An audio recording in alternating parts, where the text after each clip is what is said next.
l'Espagne est sans gouvernement depuis décembre. Et devrait le rester pour quelques mois encore. Mercredi, les députés n'avaient pas reconduit le conservateur Mariano Rajoy du Parti populaire, PP, à la tête de l'exécutif. Il lui manquait 6 voix. Ce vendredi était celui de la dernière chance. Mais lors d'un nouveau scrutin, chaque parti a campé sur ses positions et nul gouvernement n'en est sorti. Le PP avait obtenu 137 députés aux législatives de juin, soit 14 de plus qu'en décembre, mais il est loin de la majorité absolue de 176 voix. Vendredi comme l'avant-veille, Mariano Rajoy n'a obtenu que 170 voix, celles de son parti auquel s'ajoutent les 32 du petit parti libéral Ciudadanos et celle d'une députée de l'archipel des Canaries. Le groupe socialiste votera contre vous, avait averti Pedro Sánchez, le secrétaire général du Parti socialiste, PSOE.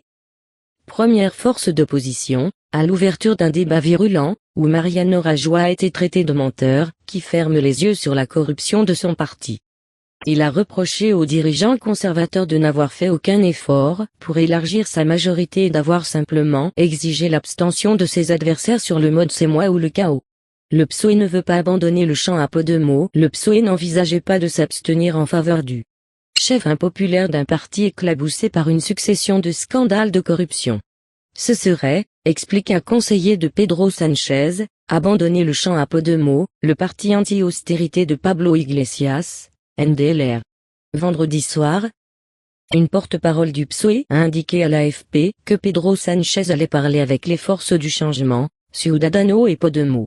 Si nous agissons tous, nous trouverons une solution et le groupe parlementaire socialiste en ferait partie, leur avait-il lancé durant le débat, sans être plus explicite. De son côté, le compte officiel du gouvernement sur Twitter a assuré que Rajoy continuerait de négocier pour éviter de troisième élection.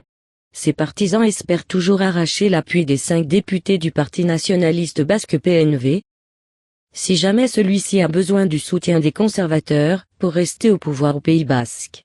Mais le PNV a encore signifié vendredi une fin de non-recevoir au PP, en dénonçant sa politique envers les Basques ces dernières années. Un vote à Noël? Selon la Constitution, les partis ont désormais 2 mois pour négocier et s'ils ne trouvent aucun accord, de nouvelles élections législatives seront convoquées, les 3e en 1 an.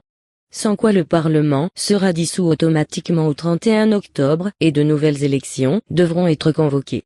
Une répétition du scénario qui avait suivi les élections du 20 décembre et qui avait conduit aux législatives en juin.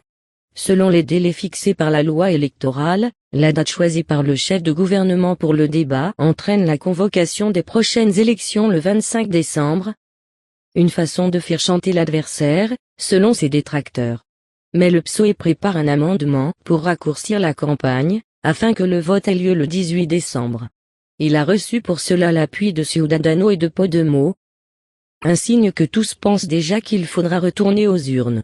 Regardez d'autres vidéos sur site, vidéo.5la.net.